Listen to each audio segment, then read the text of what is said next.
एक बार की बात है, एक खूबसूरत महल के पास एक नेकदिल लड़की रहती थी जिसका नाम सिंड्रेला था। इसे फूलों और कुदरत से बहुत मोहब्बत थी। एक दिन इसने बाग में एक चमकता हुआ बीज लगाया और कहा, अगर इस बीज में रोशनी है तो ये उम्मीद बन जाएगा।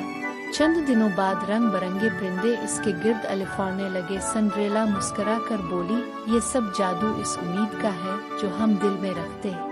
रात को महल में शानदार तकरीब थी। सिंड्रेला ने नीला चमकदार लिबास पहना और बोली, असल खूबसूरती दिल की रोशनी में होती है। अचानक महल में सफेद चमक फैल गई। लोग हैरत से देखने लगे। सिंड्रेला ने कहा, जब हम नेकी करते हैं तो रोशनी खुद रास्ता ढूंढ लेती है।